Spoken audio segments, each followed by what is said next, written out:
張超雄議員，5分鐘啊，我哋開始。係，多謝主席。我哋當然唔會反對調整綜援啦，根本跟住個通脹去調整綜援同埋有關公共福利金咧係必然嘅事。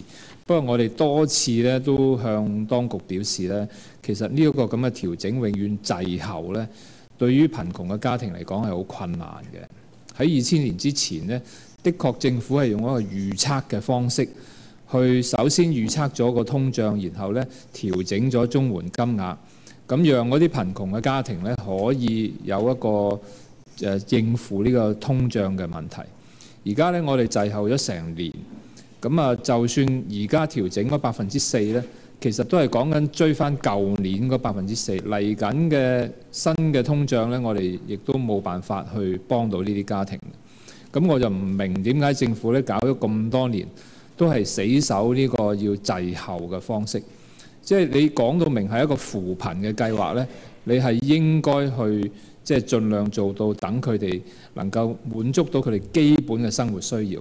綜援嗰個金額基本上就係跟佢基本生活需要啫嘛。而家唔係俾多佢噶嘛。咁所以第一呢點我哋希望政府呢要清楚解釋啦。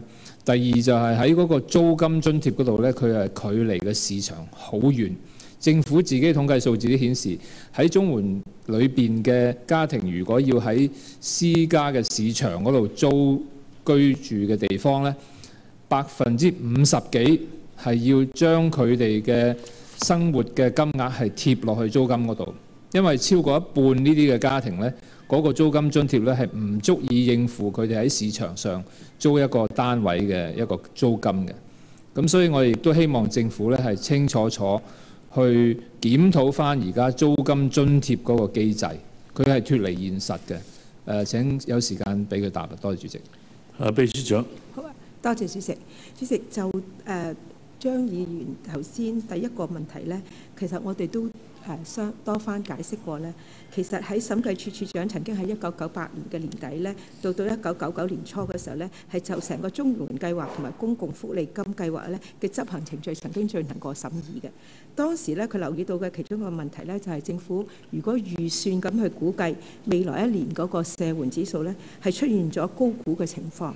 咁而呢個情況呢，無論我哋點樣做得幾精細都好呢，呢個工作點樣做都好呢，預測呢個升幅同埋實際嘅升幅咧，無可避免係有差距嘅。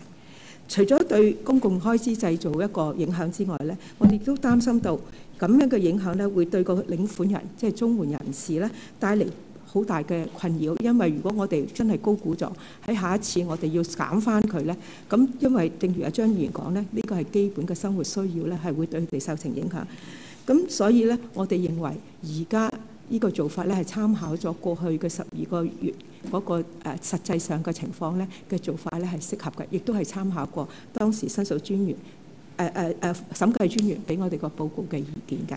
咁至於綜援計劃下面嘅租金津貼嗰度呢，正如阿張議員都好熟悉呢，就係我哋計算呢個租金津貼嘅時候呢，係以嗰個實際上嘅開支，或者係我哋計算個租金津貼嘅最高金額嘅最高金額嚟做，而以個即係比較低嗰個為準。而甲類我哋參考呢個最高金額嘅制定呢，係參考甲類消費物價指數裡面私人房屋嘅租金嘅實際上指數。咁所以我哋都覺得呢係反映咗實際上喺嗰個社會上有一比較低收入嘅50%人士個實際上嘅租金嘅情況。佢答完都係背翻啲書啫。而家我哋就係叫你就住個需要去面對，你唔好同我背書。而家呢班嘅貧窮嘅家庭，佢哋就係要面對一個嚴重嘅通脹。你永遠滯後佢成年呢，佢哋係好困難。2000年嘅時候，當時我哋仲有一段嘅短時間呢，係有一個通縮。而家我哋叫你預測，其實未來我哋都預計係通脹㗎啦。你唔需要話好即係慷慨咁預測，你保守地預測。如果就算你係高估咗嘅話，你可以凍結佢㗎嘛。所以其實根本就唔係問題，而係你自己冥頑不靈啫。至於個租金，你又背書，實際嘅效果就超過一半嘅住戶咧要自己俾佢答你個問題啊？因為你佢又係讀背書嘅話係冇意義咯。下一位。